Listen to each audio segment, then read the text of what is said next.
উদিত নারায়ণ, আমরা সকলেই উদিত নারায়ণকে চিনি এবং জানি যে তিনি একজন বলিউডের বা ইন্ডিয়ান ফিল্ম ইন্ডাস্ট্রিতে যে কতটা বড় অবদান, তার গান শুনে আমরা অনেকেই বড় হয়েছি। তিনি প্রত্যেকটা মানুষেরই কম বেশি একটা ফেভারিট সিঙ্গার। তিনি একজন ভদ্র মানুষ, আমরা সবাই জেনে এসেছি, কিন্তু আজ তিনি হঠাৎ করে অভদ্রতার পরিচয় দিলেন।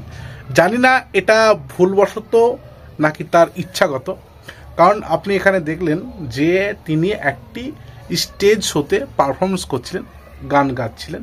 সেই অবস্থায় ফিমেল যারা আছে, মানে মহিলারা এক কথায় তেনার সঙ্গে দেখা করছেন, তেনার সঙ্গে সেলফি তোলার চেষ্টা করছেন, সেই মতো তেনার গালে আর কি কিস করছেন। সেই অবস্থাতে উদিত নারায়ণও ঘুরে উল্টে তেনার আর কি একজন মহিলার ঠোঁটে কিস খাচ্ছেন। এটাই হচ্ছে আজকের কন্ট্রোভার্সি। হ্যাঁ, ঘটনা আজকে নয়, কাল হয়েছে। কাল থেকে আজ পর্যন্ত তুমুলভাবে ভাইরাল হচ্ছে নেট দুনিয়াতে যে উদিত নারায়ণ মোটামুটি আপনার 69 বছর বয়স, সেই 69 বছর বয়সী একজন বৃদ্ধাই বলা চলে। বৃদ্ধা একজন 25-26 বছরের মহিলাকে কিস করছে।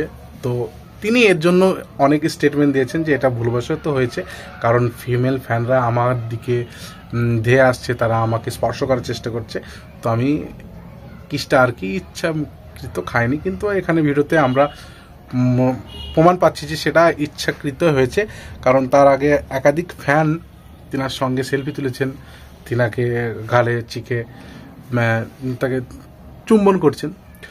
তো একজন বৃদ্ধ মানুষ, বলিউডের একজন সেলিব্রিটি, তিনাকে আমরা শ্রদ্ধার চোখে দেখি, তিনি এই মুহূর্তে এই অবস্থাতে এসে কিস খাচ্ছেন, এটা শোভা পায়? বলিউডকে আমরা এক অন্য চোখে আগে দেখেছি, কিন্তু এখন আমরা সম্পূর্ণভাবে অন্য চোখে দেখছি, কারণ বলিউড দিনকে দিন খুব ন্যূনতম বা খুব জঘন্যতম একটা পর্যায়ে গিয়ে পৌঁছাচ্ছে। তো এর জন্যে জানি না কি